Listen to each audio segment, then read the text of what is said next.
if they do change the threshold to censure, I know that there was a bill, or a dear colleague floated today, that was trying to get the threshold to censure to be 60%, or even abolish discharge petitions altogether. They can do that through changing House rules. Welcome to Reporter's Notebook, where we talk to the Washington Examiner's top journalists about the stories breaking on their beats. I'm Jim Antle, and I'm joined today by congressional reporter Lauren Green. Lauren, it's been a really busy week in the House after not so much happening in the House for quite a while. And I think the big vote this week was on releasing the Epstein Files. Yeah. Talk about how that kind of went from something that was controversial and divisive, at least within Republican circles, to something that happened almost unanimously. Yeah, I mean, this has been an issue since July. We saw it after the July 4th holiday. It got brought up. House leadership and the White House has been advocating against the bill that was brought up by Congressman Ro Khanna and Congressman Thomas Massie the entirety of the time. They were not happy with the discharge petition.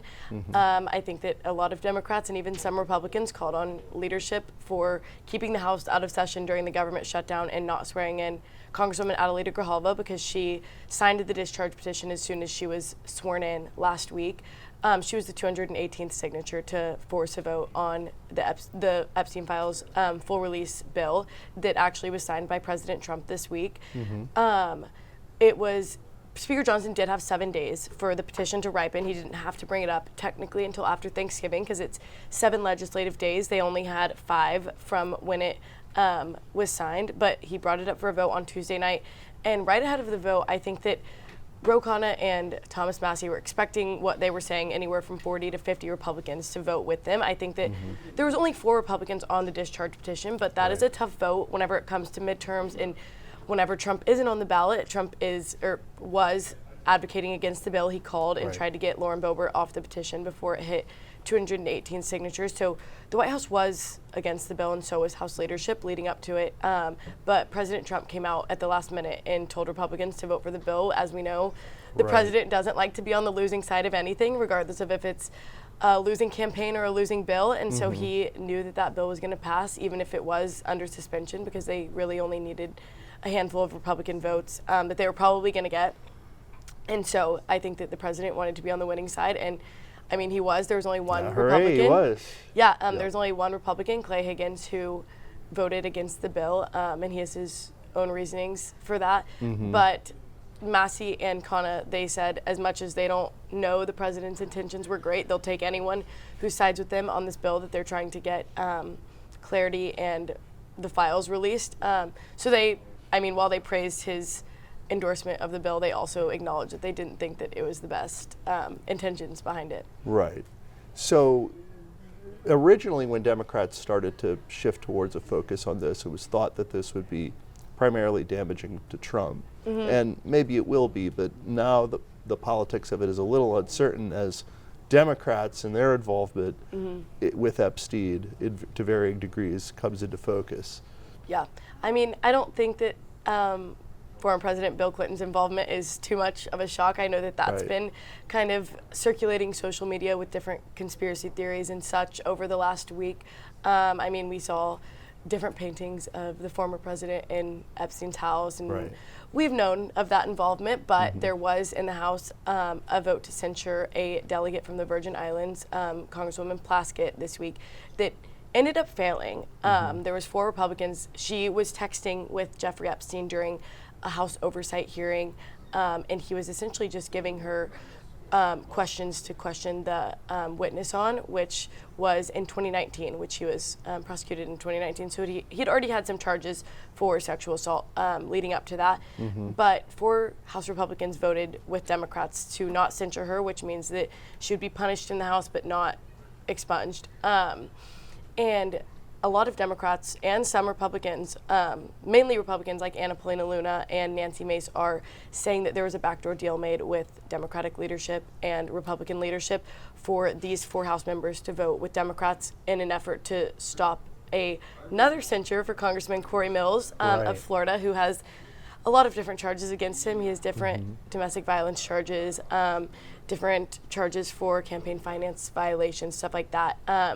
But they ended up Republicans brought up censure. So lots of censures this week. A lot of censures, yeah. This is I think that we're expecting more. I think that people are going censure crazy in the House right now. Censorship. Yes, Yeah. but it ended up failing, and they are going to send it to House Ethics to investigate Corey Mills. But there was a lot of speculation that there was a backdoor deal made there to not censure Plaskett in efforts to not censure Corey Mills, which has just been a wild ride to see them. I don't know. I feel like I hadn't really seen an open backdoor deal made like that, like quite as obvious. And they're speaking pretty openly about it. Not the leadership necessarily, but a lot of rank and file members are. And I mean, it's inter-party fighting, really. Like, I mean, we saw Congresswoman Paulina Luna, Nancy Mace, Kat Kammack, two of those from Florida coming at their colleague from Florida, their Republican colleague, saying that there was a backdoor deal made and asking him to be punished. We saw the same thing with Congresswoman Maria Gluesenkamp-Perez wanting to punish Congressman Chuy Garcia for.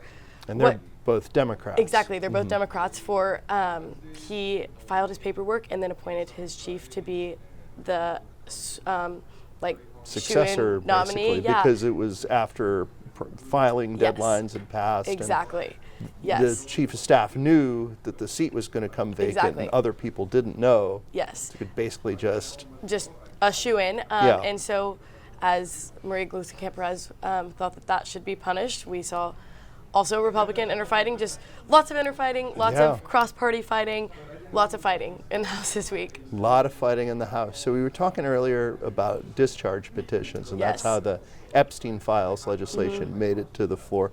Could you explain to people what a discharge petition is, and are there any other things maybe that Democrats can use this procedural maneuver to force their priorities to the floor?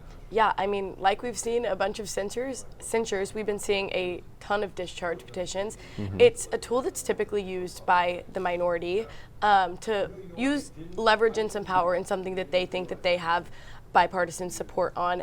It needs a simple majority of signatures to force the speaker to bring to the floor a bill that maybe leadership doesn't like, but some rank and file members could work bipartisan together. They are typically brought forth by the minority whenever they think that they have a handful of signatures from some people in the majority. But the Epstein discharge petition was interesting because it was brought forward by somebody in the majority. As I've talked about a lot today, Congresswoman Paulina Luna is really big on, she wants a ban in stock trading for congressional members. Right. And she's talked about bringing a discharge petition forward if Speaker Mike Johnson doesn't move forward with any legislation. We saw a hearing on the matter this week, but that doesn't mean that any legislation is going to get put forward. There hasn't been a markup in committee to move the bill anywhere. So she's talked about bringing a discharge petition for that forward. She also says that she has a plethora of discharge petitions in her back pocket for many different things that she has not yet disclosed. Right.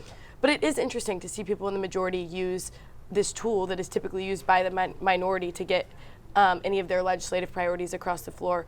Right, because as you say, it's usually the minority party when they think that there's majority support for something on the House floor, but it's not supported by the majority of the majority party, and the leadership is blocking it. But this is a case of using the discharge petition against your own party's leadership. I was about to say, I mean, it is pretty much a direct diss to leadership, and I think that with the increased use of censure, we're also going to be seeing the increased use of the discharge petition. We saw her use it earlier this year to get a deal with proxy voting. And so I just think that decorum in the House is kind of blowing it's up. Over. Yeah, it's over. No more decorum. Yeah, there's really no other way to put it. It'll be interesting to see if Republicans keep the majority or if Democrats flip, if they do change the threshold to censure. I know that there was a bill, or a dear colleague floated today, that was trying to get the threshold to censure to be 60%, or even abolish discharge petitions altogether. They can do that through changing House rules. Sure. So I think that looking at those two things after they kind of blew up this Congress, if that will change next Congress or even before then. Thank you, Lauren. Yeah, thanks for having me. You can read Lauren and the rest of our political team's coverage at washingtonexaminer.com.